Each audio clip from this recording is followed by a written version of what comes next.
Hello నమస్తే, నేను journalist Srinivas. ఈరోజు న్యూస్ అనాలిసిస్లో ఆంధ్రప్రభ పేపర్ చూద్దాం. టైం ఏమంటే ప్లీజ్, స్థానిక ఎన్నికలపైన హైకోర్టును అడుగుతుంది రాష్ట్ర ప్రభుత్వం. తెలంగాణ రాష్ట్రంలో స్థానిక ఎన్నికలు అంటే సర్పంచ్, ఎంపీటీసీ, జెడ్పీటీసీ, ఎంపీపీ ఎన్నికల పరిస్థితి ఎట్లా ఉందంటే, హనుమంతుడి పెళ్ళి ఎప్పుడంటే రేపు అన్నట్టుంది. రేపు కాదు, హనుమంతుడి పెళ్ళి ఎప్పుడంటే వచ్చే నెల అన్నట్టుంది. రేపు కూడా కాదు, రేపు అంటే మరీ రేపే కానీ వచ్చే నెల. ప్రతి నెలలో వచ్చే నెలలో నోటిఫికేషను. ప్రతి నెలలో, ప్రతి నెల స్టార్టింగ్లో మంత్ ఫస్ట్ వీక్ అంటారు, లేదంటే మంత్ ఎండ్ లాస్ట్ వీక్ అంటారు. చివరి వారంలో నోటిఫికేషన్, మొదటి వారంలో నోటిఫికేషన్. ఆ చివరి వారం మొదటి వారం వచ్చేటప్పటికి మళ్ళీ ఇంకొక నెలకు పోస్ట్ పోన్. ఇది చివరికి హైకోర్టు సెప్టెంబర్ 30 లోపు ఎన్నికలు పెట్టాలని పెట్టిన డెడ్ లైన్ కూడా క్రాస్ అయిపోయే పరిస్థితికి వచ్చింది. ఎందుకంటే సెప్టెంబర్ 3 ఈరోజు, ఇంకా 27 రోజులు మాత్రమే టైం ఉంది. ఇక లిటరల్గా ప్రభుత్వమే హైకోర్టులో అడిగే పరిస్థితికి వచ్చింది, ఇంకొద్దిగా మాకు టైం ఇవ్వండి నవంబర్ వరకు అని. నవంబర్ దాకా ఎన్నికలు ఉండే అవకాశం లేదు. గవర్నర్కి బిల్లు పంపారు, ఆ బిల్లు అమలు రాలేదు రిప్లై. రాష్ట్రపతికి బిల్స్ పంపినాం, అవి రాలేదు. ఈ 3 ఉన్నాయి కాబట్టి ఆర్డినెన్సు, బిల్లు, మళ్ళీ ఇంకొక బిల్లు నిన్న సీలింగ్ ఎత్తేస్తూ బిల్లు చేశారు. ఈ 3 బిల్లులు గవర్నరు, రాష్ట్రపతి దగ్గర ఉన్నాయి కాబట్టి మాకు టైం ఇవ్వండి. హైకోర్టు ఎట్లాగిస్తుంది, అయిపోయా, వాళ్ళకి తెలుసు అది. ఇది మరి సూటిగా అయితే చెప్పరు. ఇక రేపే మాపే వస్తుంది స్థానిక ఎన్నికలు అంటారు. పాపం నిలబడాలనుకునే క్యాండిడేట్లు టెన్షన్ ఎప్పుడు వస్తాయి, ఎప్పుడు, అది కూడా ఆ టెన్షన్ కూడా పోయిందిలే. స్టార్టింగ్లో ఉండే దావతులు యువతలు ఇచ్చారు సంక్రాంతి టైంలో యాస్పిరెంట్స్, సర్పంచ్, ఎంపీటీసీ యాస్పిరెంట్స్ ఎవరైతే ఉంటారో యూత్కి వాళ్ళకి వీళ్ళకి దావతలు ఇచ్చుకుంటా ఖర్చు పెట్టుకున్నారు. ఇక తర్వాత ఇది ఇప్పట్లో అయ్యే కథ కాదని నోటిఫికేషన్ వచ్చినప్పుడే చూసుకుందామని ఇప్పుడు వాళ్ళు కూల్ అయ్యారు. ఇప్పుడు ప్రధానంగా సమస్యలు ఎక్కడ అంటే, గ్రామంలో ఉన్న ప్రజల సమస్యలను పట్టించుకుంటూ లేడు. విలేజ్ సెక్రటరీలు, గ్రామ పంచాయతీ సెక్రటరీల పరిస్థితి అయితే అగమ్యగోచరం. వాళ్ళ చేతిలో ఉన్న డబ్బును ఖర్చు పెట్టి అక్కడ చిన్న పనులు చేస్తున్నారు. ఆ డబ్బు వచ్చే పరిస్థితి లేదు. సర్పంచ్ ఎన్నికలు జరిగితే తప్ప నిధులు రావట్లే. ఇది మొత్తానికి టైం ఇవ్వండి ప్లీజు. స్థానిక ఎన్నికలపై హైకోర్టును కోరిన ప్రభుత్వం ఈ నెల 30లోగా నిర్వహించాలన్న ఆదేశాలను పునః పరిశీలించండి. రిజర్వేషన్ల అమలుకు చట్ట సవరణ బిల్లులు రాజ్భవన్, రాష్ట్రపతి వద్ద పెండింగ్లో ఉన్నాయి. వాటిపై సానుకూల నిర్ణయాన్ని ఆశిస్తున్నాం. ఒకవేళ ప్రతికూలత వస్తే మరికొంత కాలం వాయిదాకు వెసులుబాటు కల్పించండి. హైకోర్టుకు రాష్ట్ర ప్రభుత్వం అభ్యర్థన. అడ్వకేట్ జనరల్ పిటిషన్ దాఖలు అయిపోయింది, పిటిషన్ వేశారు. రాష్ట్రపతి, గవర్నర్ దగ్గర బిల్లులు పెండింగ్ ఉన్నాయి. అది పాజిటివ్గా నిర్ణయం వస్తుందని ఆశిస్తున్నాం. ఒకవేళ నెగిటివ్గా వస్తే, ప్రతికూలంగా వస్తే మాకు ఇంకొద్ది టైం కావాలి. ఎట్లాగా ప్రతికూలం వస్తుంది? రాష్ట్రపతి నుంచి అయితే అది రాదు. గవర్నర్ నుంచి వచ్చినా కానీ జీవో వస్తుంది. జీవో మీద మళ్ళీ ప్రతికూలం అయింది, కోర్టుకు పోతారు ఎవరో ఒకళ్ళు. కాబట్టి మళ్ళీ టైం కావాలి. టైం ఆటోమేటిక్గా ఇవ్వాలి అని అల్టిమేట్గా ఏమడుతుంటే నవంబర్ వరకు టైం ఇవ్వాలి అని నిన్న ఏజీ పిటిషన్ వేశారట హైకోర్టులో. ఇక దీన్ని బట్టి ఇప్పట్లో స్థానిక ఎన్నికలు జరిగే అవకాశం లేదు, నవంబర్ దాకా లేదు. దీపావళి తర్వాతనే. వెలుగు పేపర్ చూద్దాం. బీఆర్ఎస్ నుంచి కవిత సస్పెన్షన్. పార్టీ ప్రధాన కార్యదర్శులు సోమ భరత్, రవీంద్రరావు పేరిట ప్రకటన. పార్టీ వ్యతిరేక కార్యకలాపాలకు పాల్పడుతున్నారని వేటు. ఆమె వ్యాఖ్యలతో పార్టీకి తీవ్ర నష్టం జరుగుతున్నందువల్లే కేసీఆర్ ఈ నిర్ణయం తీసుకున్నారని వెల్లడి. రాష్ట్ర వ్యాప్తంగా పార్టీ ఆఫీసుల్లో కవిత ఫ్లెక్సీలు, ఫోటోలు తొలగింపు. సోషల్ మీడియాలోనూ ఆమెకు వ్యతిరేకంగా పోస్టులు, సోకాజు లేకుండానే సస్పెండ్ చేశారంటూ జాగృతి నేతల మండిపాటు. ఎమ్మెల్సీ పదవికి కవిత రాజీనామా చేసే ఛాన్సు, కొత్త పార్టీ ఏర్పాటుపై సమాలోచనలు. బీఆర్ఎస్ నుంచి కవిత సస్పెన్స్ అట. ఎందుకంటే పార్టీ వ్యతిరేక కార్యకలాపాలకు పాల్పడుతుందట. ఎప్పటి నుంచి?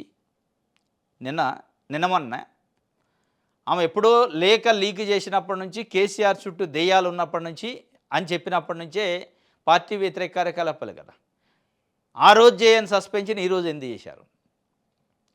ఆమె ఎప్పటి నుంచే పెద్ద పెద్ద సంచలనమైన వ్యాఖ్యలు చేస్తుంది పార్టీ పైన, కేటీఆర్ పైన, ఇండైరెక్ట్గా హరీష్ రావు పైన, సంతోష్ రావు పైన, జగదీష్ రెడ్డి పైన, పార్టీ పైన చాలా డ్యామేజ్డ్ వ్యాఖ్యలు చేశారు. మరి ఎందుకు సస్పెండ్ చేయాలా? ఈరోజు ఎందుకు చేశారు అంటే, కేసీఆర్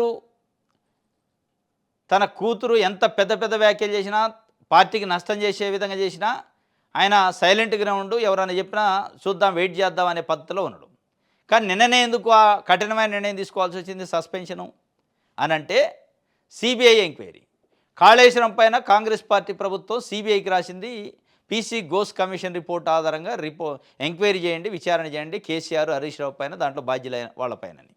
వాళ్ళు హైకోర్టుకు పోయారు. కోర్టులో పెండింగ్ ఉంది. నిన్న అక్టోబర్ 7 వరకు పొడిగించా, దాన్ని ఏం చేయొద్దని చెప్పింది. కాళేశ్వరం పీసీ ఘోష్ రిపోర్ట్ని బట్టి చర్యలు తీసుకోవద్దు కానీ వేరే దాన్ని బట్టి తీసుకున్నా ఏం కాదు కానీ దీన్ని బట్టి తీసుకోవద్దు అన్నది. ఆ రిపోర్ట్కే శాంటిటీ లేదు వాస్తవంగా.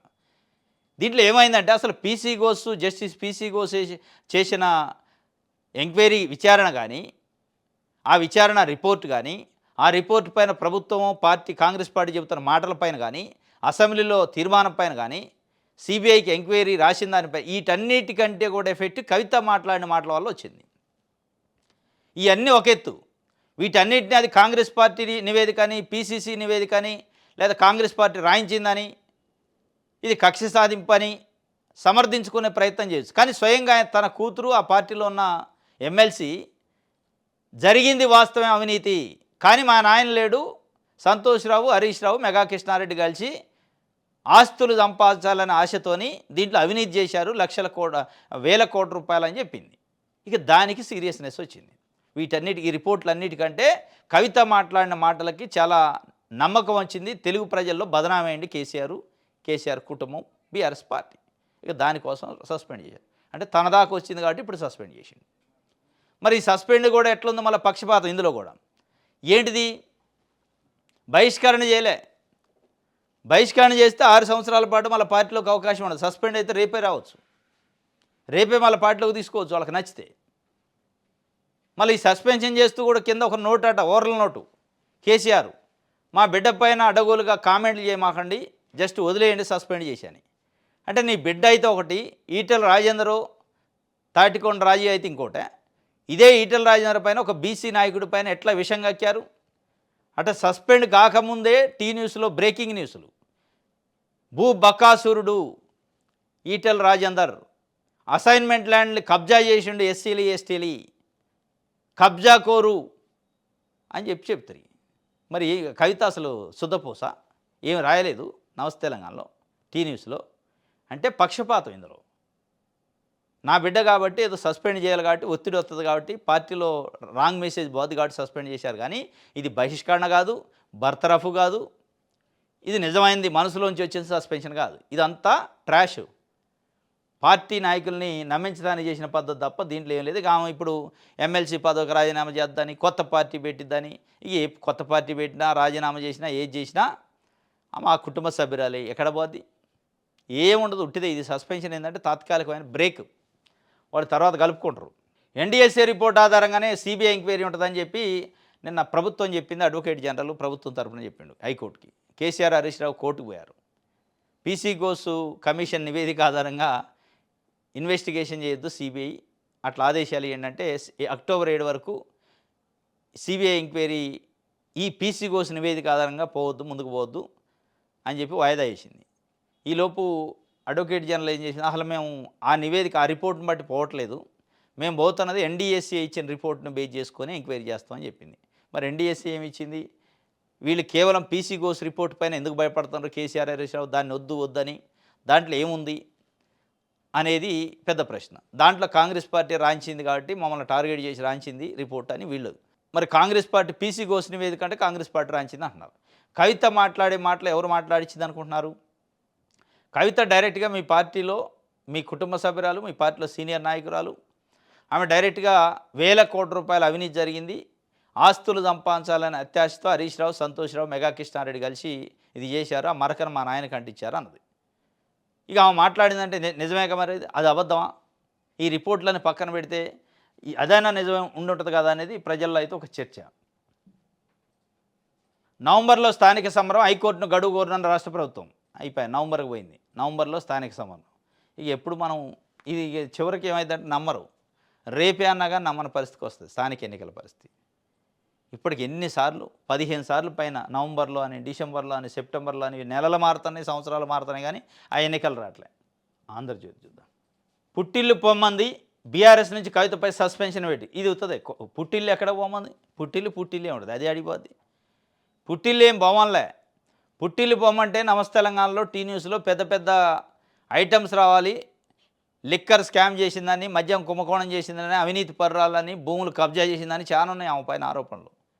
ఏది రాలే మరి. ఈటల రాజేందర్ పైన వచ్చినట్టు తాటికాయ లాంటి అక్షరాలతో రావాలా టీ న్యూస్లో నమస్తే తెలంగాణలో. రాలేదు కాబట్టి పుట్టిల్లు ఎక్కడికి పొమ్మనలేదు. ఇదంతా ఒక డ్రామా అన్నమాట. పుట్టిల్లే ఉంది, పొమ్మన్నది కూడా అబద్ధం. అది ఆ పొమ్మనుడు డైరెక్ట్గా బహిష్కరణ చేయలే, కేవలం సస్పెండ్ చేసి వదిలిపెట్టారు. ఈ పొమ్మన్నదని ఆయన రాసిండు. కవిత కొత్త పార్టీ అట, టీబీఆర్ఎస్ లేదా తెలంగాణ రాజ్య సమితి. అది తెలంగాణ రాజ్య సమితి అంటే టీఆర్ఎస్, టీబీఆర్ఎస్ అయితే తెలంగాణ బహుజన రాజ్య సమితి. ఇది పెడతారంటే కవిత ఉంటే ఎంత పోతే ఎంత అని చెప్పి కొంతమంది మహిళా నేతలు మాట్లాడారట. సాక్షి చూద్దాం. రజతోత్సవాల నుంచే రగడ, నాడు ఎలకతుర్తి సభపై కేసీఆర్కి లేఖ రాసిన కవిత. లేఖ లీక్ కావడంతో బీఆర్ఎస్లో కలకలం. 4 నెలలుగా పార్టీ కీలక నేతల లక్ష్యంగా వ్యాఖ్యలు. సోదరుడు కేటీఆర్ పైన పరోక్ష విమర్శలు. తాజాగా కాళేశ్వరంపై హరీష్ సంతోష్ లక్ష్యంగా ఆరోపణలు. ఇది రజతోత్సవాల నుంచే రగడైంది అని మనీ బయటికి తెలుసు. లోపల పార్టీ ఓడిపోయినప్పటి నుంచే రగడుంది. పార్టీ ఓడిపోయినప్పటి నుంచి కవిత లిక్కర్ స్కామ్ వల్ల ఓడిపోయిన అని ఒక చర్చ, కవిత జైలుకి పోవటం, ఇదంతా ఒక రగడే. రగడ రజతోత్సవాల్లో అయిందే కాదు, దానికంటే ముందు నుంచి పుట్టిన రగడే. కాబట్టి బయటకు వచ్చింది రజతోత్సవాల సందర్భంగా. కవిత లెటరు తండ్రికి రాసిందని, ఆ లెటర్ లీక్ చేసింది ఎవరు అని దెయ్యాలని రకరకాల ఆరోపణలు, కామెంట్లు చేసింది. ఆ కామెంట్లు అప్పుడు ఎప్పుడు సస్పెండ్ కాలే, కానీ ఇప్పుడే అయింది. ఇప్పుడు ఎందుకంటే డైరెక్ట్గా అటాక్ చేసింది, తండ్రిని పొగిడినట్టే పొగిడి ఇరికిచ్చే కార్యక్రమం చేసింది, అవినీతి చేసిండు అని చెప్పి మరకంటిచ్చే కార్యక్రమం చేసింది. కాబట్టే సస్పెండ్ చేసిండు. ఈనాడు జస్టిస్ ఘోష్ కమిషన్ నివేదిక ఆధారంగా చర్యలొద్దు, హైకోర్టు మధ్యంతర ఉత్తర్వులు. మధ్యంతర పిటిషన్లోనూ కౌంటర్లు దాఖలు చేయాలని ప్రభుత్వానికి ఆదేశం. ఎన్డీఎస్సీ నివేదిక ఆధారంగా సిబిఐ విచారణ జరుపుతుందని ప్రభుత్వం వెల్లడి. అసలు సిబిఐకి లెటర్ రాశారు, వాళ్ళు చేస్తారో చేయరో, వాళ్ళ టైం అయిందో, వాళ్ళ కథ ఏందో, వాళ్ళు ఏమైనా వర్క్ లోడ్ ఉందని పక్కన పెట్టే కార్యక్రమం బీజేపీ గవర్నమెంట్ అక్కడ ఉంది. వాళ్ళు రాజకీయంగా వాడుకునే కార్యక్రమం చేస్తారు తప్ప నిజంగా వాళ్ళు చర్యలు తీసుకుంటారు. చర్యలు ఏమైనా తీసుకుని రాంటి చర్యలు ఉండవు, మన్నుండు. ఇదంతా ట్రాషు. ఇదంతా పేపర్లో టీవీల్లో మాట్లాడుకోవడానికి రాసుకోవడానికి పనికొద్దు తప్ప ₹1 కేసీఆర్ ఫ్యామిలీ నుంచి ప్రభుత్వ ఖజానాకి రాదు, అవినీతి సొమ్ము అవినీతి పరుల నుంచి బయటికి రాదు. ఇది మనం చూడం. ఇదంతా ఏంటంటే టైంపాస్ వ్యవహారం. ఇది కేవలం ఎన్డీఎస్సీ నివేదికలైనా, ఘోష్ నివేదిక అయినా, లేదా సిబిఐ ఎంక్వైరీ అయినా, ఇవన్నీ రాజకీయ పార్టీలు ఆడే గేమ్ ప్లాన్లు. ఈ గేమ్లో భాగం రాజకీయాలకు ఉపయోగపడతాయి. రాజకీయాలు ఎలక్షన్ ప్రచారాల్లో, ఎలక్షన్ క్యాంపెయిన్లో ఒక పార్టీ విమర్శించుకోవడానికి పనికి వచ్చే కార్యక్రమం తప్ప దీంతోనే అవినీతి చేసినోడి దగ్గర నుంచి సొమ్ము తీసుకొచ్చి ప్రభుత్వ ఖజానాలకు జమ చేసే కార్యక్రమం ఒక్కటి కూడా ఉండదు. ఇదంతా అబద్ధం. ఇది ఈనాడుకు సంబంధించి. ఇది ఈరోజు న్యూస్ అనాలిసిస్. రేపు తాజా వార్తలతో తిరిగి కలుసుకుందాం. Thank you.